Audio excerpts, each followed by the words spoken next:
The greatness of a nation and its moral progress can be judged by the way its animals are treated. Every day, thousands of companion animals are abused and neglected, chained outside and left to die. Animal abuse is the intentional, malicious, or irresponsible infliction of unnecessary mental and or physical pain, suffering, distress, deprivation, and or the death of an animal by a human. A study done by Thompson and Goulone found that those with a history of witnessing animal abuse are more likely to participate in animal abuse themselves.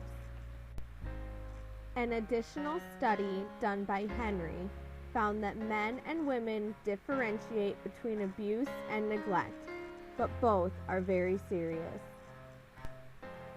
Oftentimes, where one form of abuse and neglect is present, multiple forms of abuse and neglect are present. Dog chaining. Dogs, or man's best friend, are chained outside and deprived of essential needs for survival. These unfortunate victims are often deprived of food, water, shelter from weather, necessary veterinary care, and love. Many have frozen to death on bitter cold winter nights, and many have died from heat stroke in the unforgivable summer heat. Sometimes, chained dogs can become violent if abused and neglected for a lengthy period of time. This is not the dog's fault, but the abuser's own doing. In a study done by Gershman et al., results found that out of approximately 174 dogs who have bitten people and were chained outside accounted for double the amount of dogs as compared to dogs who have not bitten anyone. According to respected veterinarian Dr. Michael Fox, chaining a dog keeps the dog confined to a restricted personal territory. Therefore, a dog develops abnormally aggressive, territorial, defensive behavior. This aggression may be taken out on another animal or a human and can occur at any time. Those who abuse human family members are linked to abusing the household animal or animals because many times pets are seen as part of the family.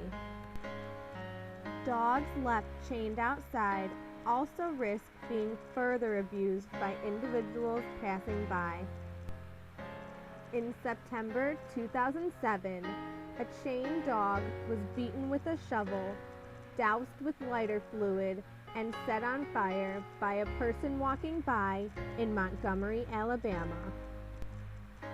Dogs may also unintentionally hurt themselves by pulling on their chains and pacing back and forth. A recent study found that individuals who exhibit low levels of empathy are more likely to participate in animal abuse than those that exhibit high levels of empathy. What you can do to help. Anti-chaining ordinances have proven to be effective in reducing the number of chained dogs and improving the lives of these victims. Dennis Graves, Wichita, Kansas animal control supervisor, had this to say: Wichita's ordinance has been a very useful tool in our efforts to improve the lives of the dogs in our city. This is a welcome and enforceable tool for the animal control section I oversee. This ordinance has made it possible for our officers to educate pet owners about the importance of interacting with their pets, proper activity, and exercise.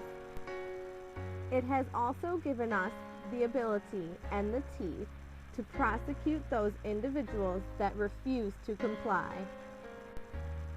In a recent study, 87% of participants viewed animal abuse as a mental health issue and encouraged mandated abuse reporting laws to include animal abuse.